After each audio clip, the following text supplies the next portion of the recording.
In every city, there are streets the streetlights forget. Places where the fog doesn't lift, it settles. Into the bones. Into the records. Into cases no one wants reopened. They told her it would be simple. Walk in. Walk out. Don't look back. But nothing in this world stays buried. And everyone looks back, eventually. Some crimes don't end when the sirens fade. They send out waves. Through testimony. Through memory. Through the people who survive them. They reverberate. Help me. This is one of those cases. This is reverberating noir.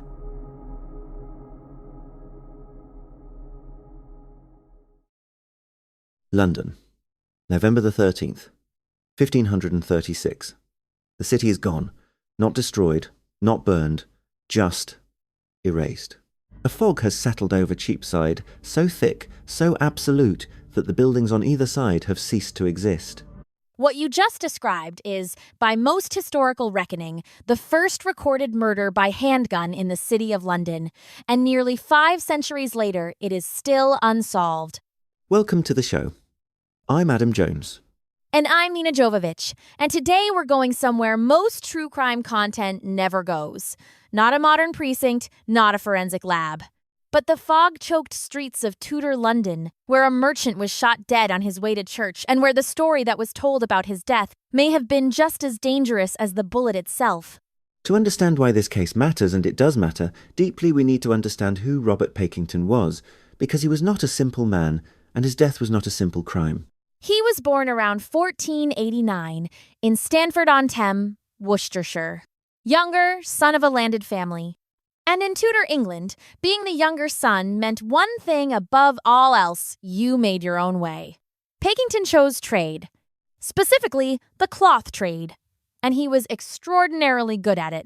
By 1510 he had completed his apprenticeship and was a prominent member of the Mercers' Company, one of the oldest, wealthiest, and most politically connected trade guilds in England. By 1527 he had risen to warden of the company. Then, in 1533, he was elected Member of Parliament for the City of London and re-elected in 1536, the year of his death. So here's what I want people to understand about the context. 1536 is not just any year in English history. It is arguably the most volatile year of the entire Tudor period. Henry VIII is dismantling the Catholic Church. Thomas Cromwell is engineering the dissolution of the monasteries, and the country is fracturing along religious lines. Speaking your convictions in public could get you killed. And Pakington spoke them. The chronicler Edward Hall records him rising in Parliament to denounce what he called the covetousness and cruelty of the clergy. That is not cautious language. That is a man who has decided that the risk of silence is greater than the risk of speaking. And his connections confirmed exactly where he stood. He was linked to Thomas Cromwell's circle, had been employed to report on affairs in Flanders for Cromwell's agent Stephen Vaughan, and had drawn up his will a year before his death, which suggests a man who understood he was living dangerously. He chose Robert Barnes, a prominent Lutheran activist, to preach at his funeral. That is not an accident. That is a statement. So, a man of power, a man of conviction, a man with enemies. And on the morning of Monday, the 13th of November, 1536, someone decided to do something about it. The fog that morning was described by contemporaries as exceptional. It didn't just obscure, it erased. Sound carried strangely through it. Shapes became unreliable. A man could be 10 feet away and be invisible. Which, from a tactical standpoint, is exactly what you'd want. Think about the choice of weapon here. In 1536, a handgun was still a relatively novel instrument of personal violence. Most killings were done with blades, knives, swords requiring proximity and exposure. A gun changes all of that. A gun fired through fog from a distance is anonymous and calculated. In a real sense, this was the first modern political assassination method on London's streets. The labourers at Soper's Lane heard the shot, clearly enough to know what it was, but the fog had done its job. No one saw the shooter. No one could describe him. Pakington was dead in the road, and his killer was already gone. Despite the offer of a great reward for information, no one was ever charged or tried. Pakington was buried in the church of Street Pancras, Soper Lane. A monument was erected in his memory. Then, in 1666, the Great Fire of London consumed the church entirely. The building gone, the monument gone, as if history itself was determined to leave no trace. But here's where the case gets genuinely fascinating and genuinely troubling. Because within hours of Pakington's death, a narrative was already being constructed. And that narrative tells us almost as much about the living as it does about the dead. The Protestant reformers moved fast. Pakington was anti-clerical, had powerful enemies in the church, and died violently and without explanation. The martyrdom narrative practically wrote itself. And no one wrote it more influentially than John Foxe.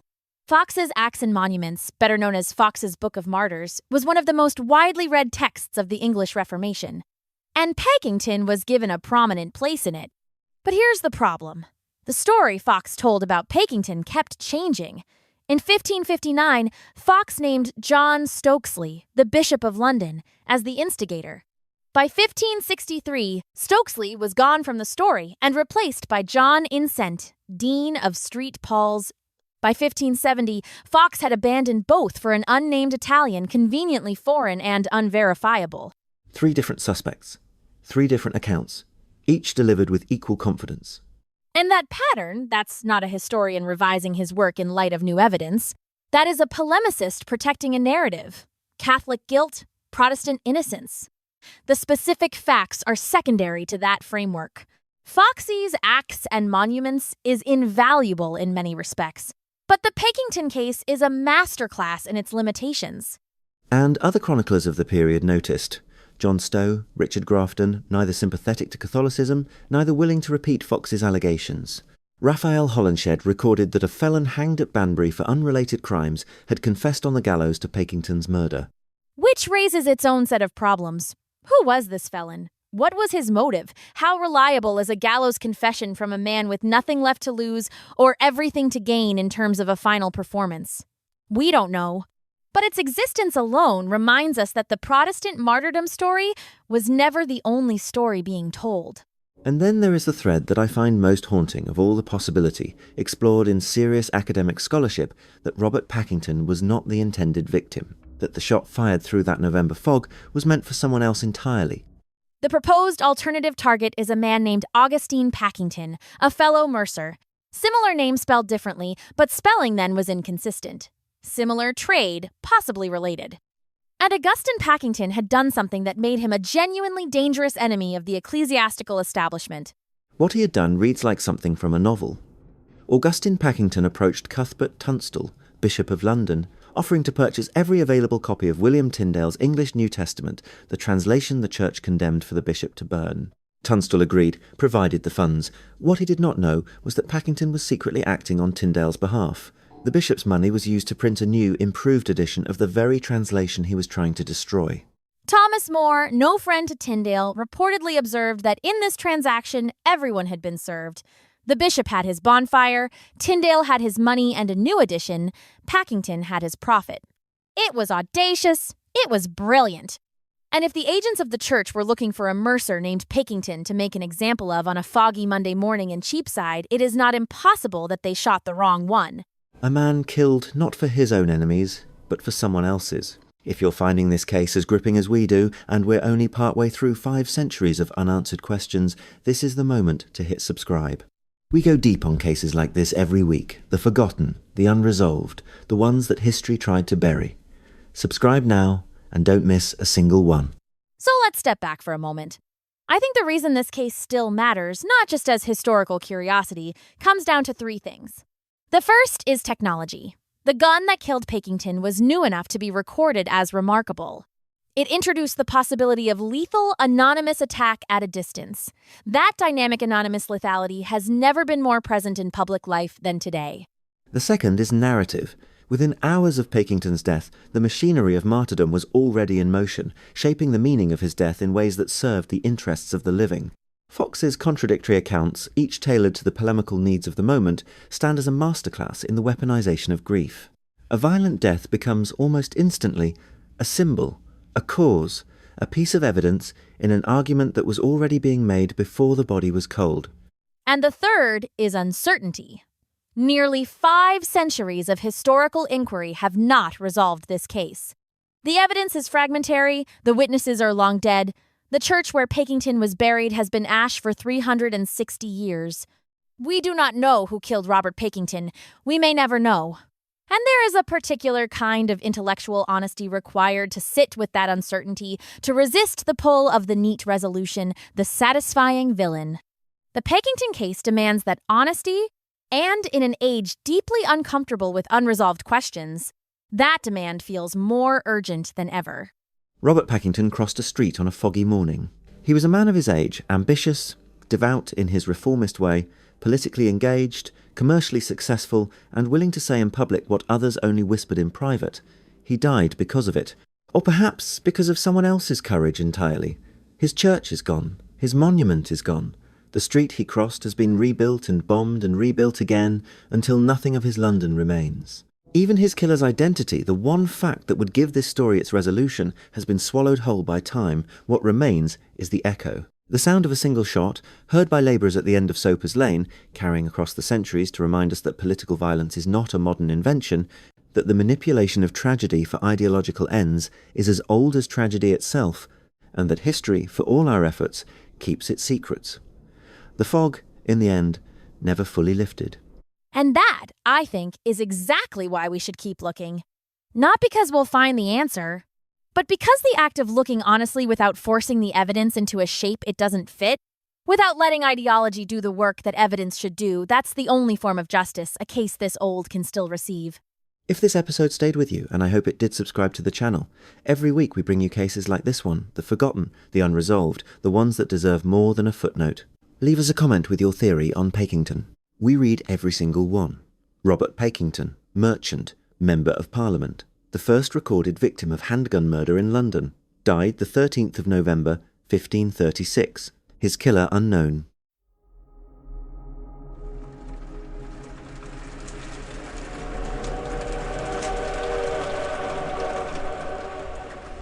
And so the file closes. But the case doesn't. Not for the families. Not for the witnesses who still pause before answering questions. Not for a city that remembers, even when it pretends not to.